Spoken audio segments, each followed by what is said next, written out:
Muy buenas noches, Bárbara, y a todas aquellas personas que nos sintonizan a través del programa Derecho a la Radio, su programa favorito. Nos encontramos transmitiendo a partir del 94.9 frecuencia modulada, la estación de la Universidad de Colima, Universo FM, pero también lo hacemos a través de nuestras redes sociales, Facultad de Derecho Oficial, y el canal de YouTube, Facultad de Derecho UCOL. Muy buenas noches, ¿cómo te encuentras, Bárbara? Muy bien, gracias, Enoch. Qué gusto saludarte otra vez. Buenas noches a nuestra amable audiencia. Y bueno, vamos a recordarles además que pueden sintonizar la retransmisión de este programa en punto de las 2:30 del sábado por esta misma estación de la Universidad de Colima, Universo 94.9. Y bueno, sin mayor preámbulo, les avisamos que el día de hoy vamos a abordar el tema, la nueva Ley General de Educación Superior. ¿Cómo ves, Enoch? Así es, Bárbara, un tema muy interesante, pertinente, de actualidad y que estamos ciertos que va a resultar fructífero para todas aquellas personas que nos escuchan. Pero antes de pasar a la sección de entrevista, ¿qué te parece si iniciamos con la intervención del doctor José Ángel Méndez Rivera, profesor investigador de tiempo completo de nuestra facultad y quien dará lectura a la editorial de este día? Adelante, doctor, por favor, si es tan amable. Muchísimas gracias, muy buenas noches. Bueno, el editorial de hoy lo he titulado La educación superior como derecho humano. La educación superior es un derecho humano que coadyuva al bienestar y desarrollo integral de las personas, entendiéndose por educación superior la que se imparte después del nivel medio superior o bachillerato, y se compone por los siguientes niveles: técnico superior universitario, profesional asociado, licenciatura, especialidad, maestría y doctorado. Con la pertinente aclaración de que en el lenguaje popular hay países de América Latina en los que se le dice doctor a toda persona que ostenta una profesión a nivel licenciatura.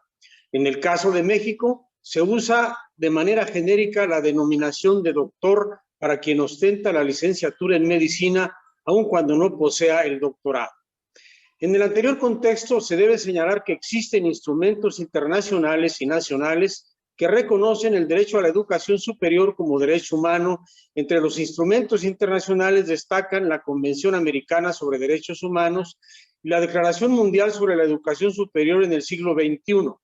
Entre los instrumentos nacionales tenemos nuestra Constitución Federal, que en su artículo 3 establece que el Estado promoverá y atenderá todos los tipos y modalidades educativas, incluyendo la educación inicial y la educación superior.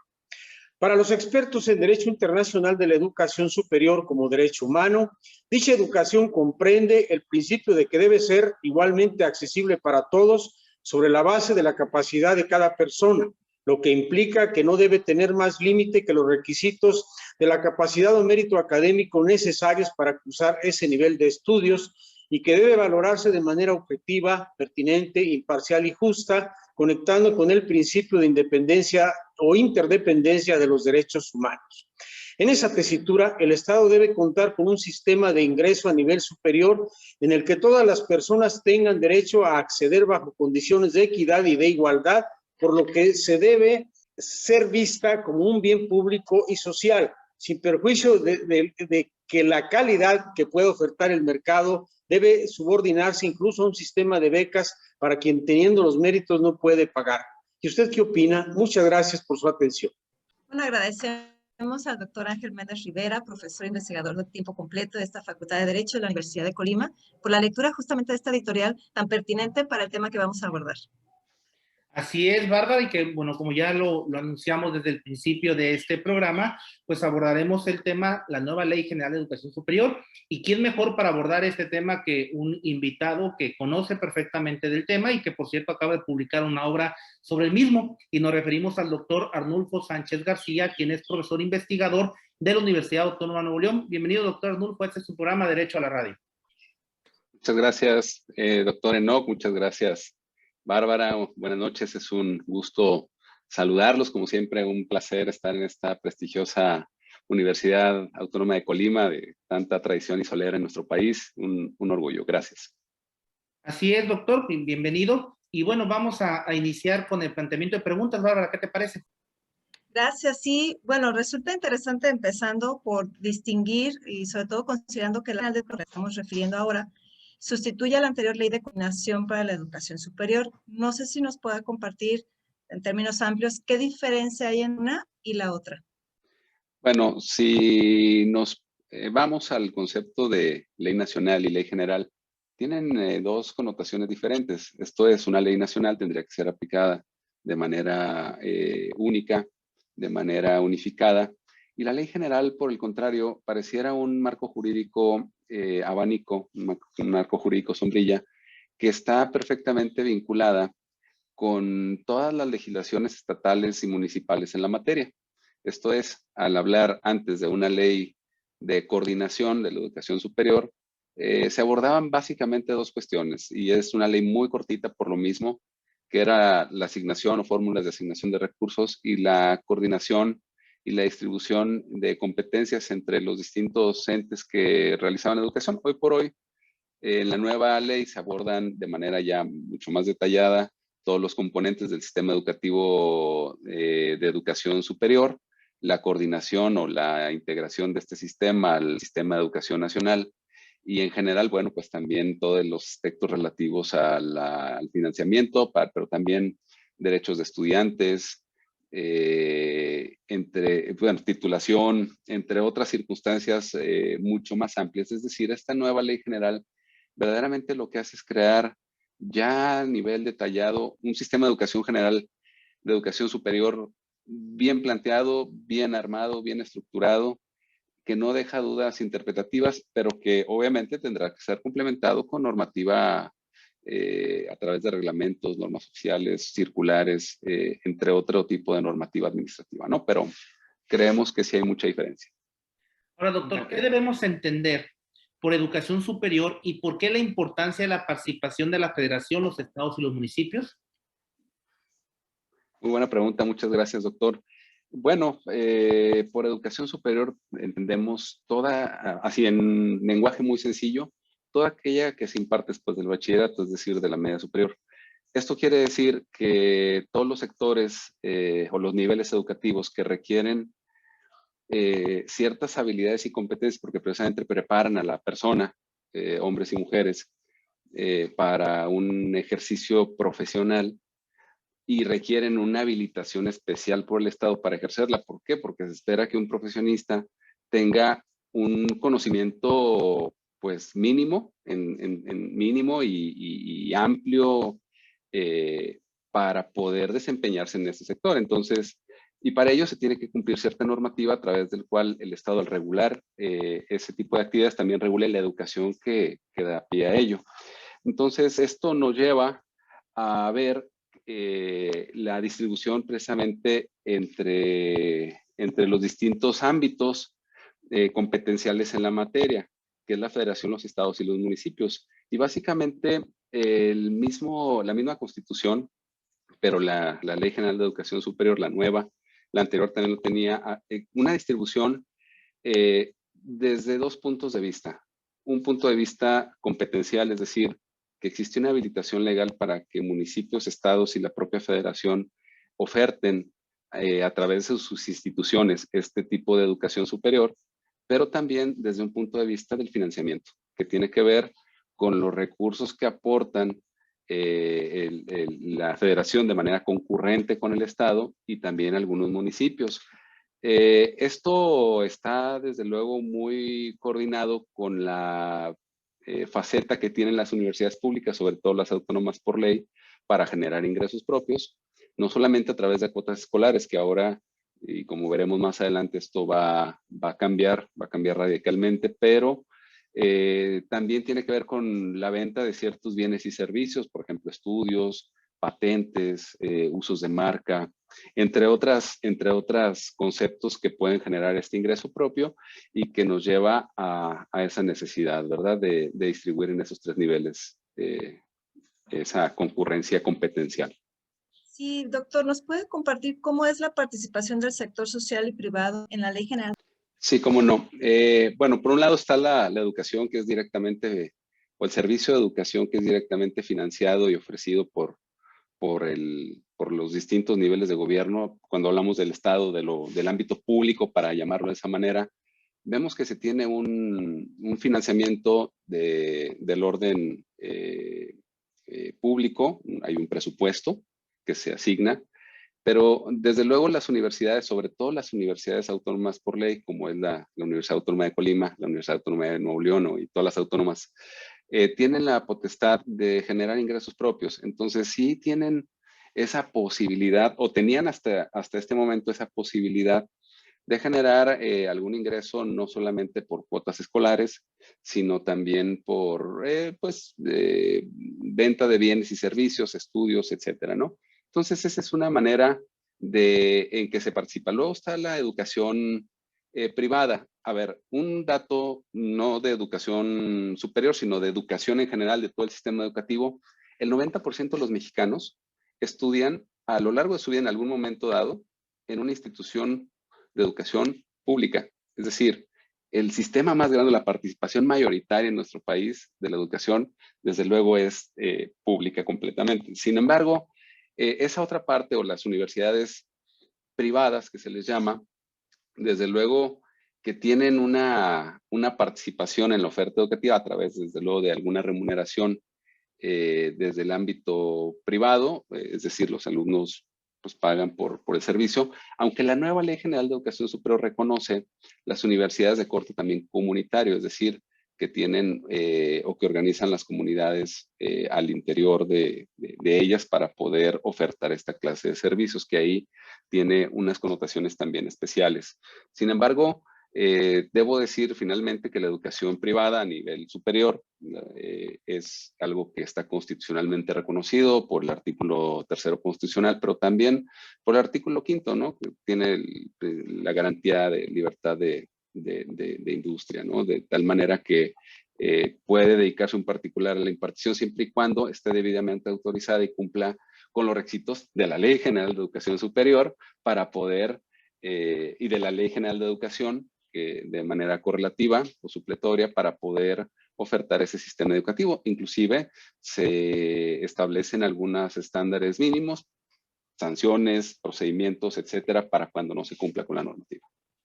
Ahora, doctor, usted en su respuesta mencionaba algún aspecto importante que es el financiamiento. La pregunta sería, ¿cuáles son los criterios de financiamiento previstos en la Ley General de Educación Superior?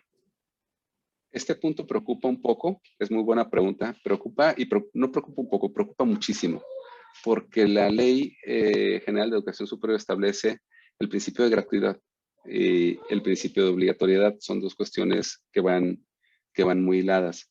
Esto quiere decir que la ley prevé que a partir del año 2022 se comenzará con un proceso donde el Estado, a través del financiamiento que se le da a las universidades públicas, se va a aumentar con un fondo especial. En la medida que este aumente, será para compensar las cuotas escolares que reciben las universidades por parte de los estudiantes, hasta llegar a la tasa 0. Entonces, ¿y por qué digo que me preocupa?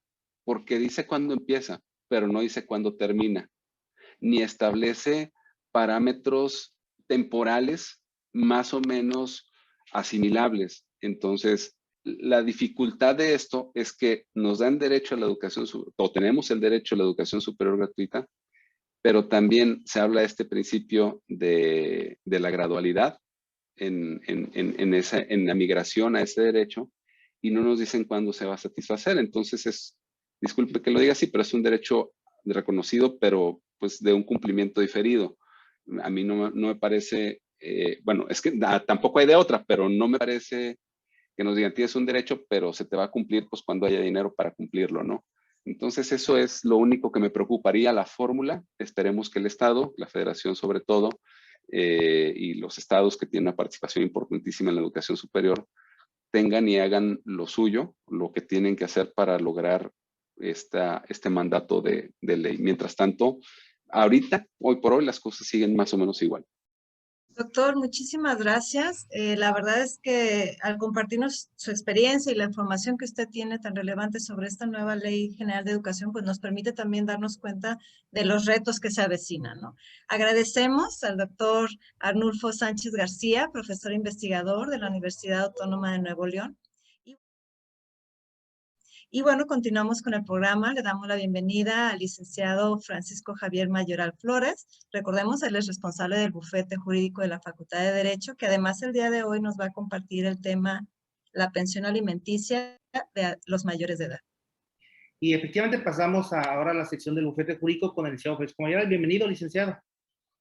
Hola, buenas noches. Es un gusto poderles saludar a ustedes y a nuestros radioescuchas. Bueno, dando continuidad al tema de obligación alimentaria, pues surgen nuevas preguntas de nuestros usuarios. Por ejemplo, el caso de qué sucede o qué pasa cuando somos mayores de edad, si esta obligación se extingue. Hay que recordar que dentro de las obligaciones de los padres está el dar a sus hijos una profesión, una carrera técnica u un oficio que le permita por sí mismo en su edad adulta satisfacer sus necesidades. Por lo tanto, la obligación puede subsistir. Sí, efectivamente, en el programa anterior ya habíamos tratado el tema de la pensión alimenticia. Había algunas preguntas que, si bien se respondieron, surgieron otras de nuestros radioescuchas. Hay una pregunta también que nos han planteado, licenciado, es si se está recibiendo pensión ordenado por un juez al alcanzar la mayoría de edad, ¿cómo se debe hacer? Bueno, aquí hay que considerar que cuando un juez genera una determinación de este tipo, el hecho de la mayoría de edad no modifica la resolución, por lo tanto no es necesario hacer un trámite adicional. En tal caso, si ya se es mayor de edad, ¿qué se tiene que hacer? ¿Cuáles son los pasos o requisitos que se tendría que solicitar? Bueno, no tendríamos que hacer algún trámite en especial para seguir gozando de este derecho. Recordemos que la determinación, tanto la otorgarla como eliminarla, es potestad de la propia autoridad judicial. Ahora, licenciado, ¿algún consejo que nos pueda usted compartir como abogado y responsable del bufete jurídico de la Facultad de Derecho para todas aquellas personas que están en esa situación del trámite o en la ejecución de la pensión alimenticia? Bueno, aquí es muy importante establecer que cuando estamos hablando de una persona ya mayor de edad, hay un requisito esencial que es el continuar estudiando. Por lo tanto, sí es importante el poder hacer vinculante la continuidad en los estudios para seguir gozando este derecho de pensión alimenticia. En tanto, bueno, se logra el cumplir con este objetivo de dar una educación o un oficio. En este caso, lo que les recomendamos es que puedan acudir con nosotros a recibir asesoría en donde podamos atender el caso en particular y si es procedente o si tenemos los elementos para requerir o tramitar el procedimiento, pues acompañarles en ese procedimiento. Les recuerdo que pueden visitarnos personalmente en las instalaciones de la Facultad de Derecho o bien vía telefónica o por medio de redes sociales, como es el caso del Facebook. Bueno, pues invitamos a nuestros radioescuchas a que si siguen teniendo nuevas dudas sobre este u otros temas, por favor no duden en enviarnos sus comentarios. Enoc, ¿qué te parece si empezamos a despedir? Así es, pues el tiempo se nos ha agotado para este programa. Muchas gracias, licenciado Francisco Javier Mayoral Flores, coordinador del bufete jurídico de la Facultad de Derecho de la Universidad de Colima, quien ha tratado un tema muy interesante como es la continuación, bueno, del tópico que se tocó en el programa anterior, que era el de pensión alimenticia o la obligación alimentaria.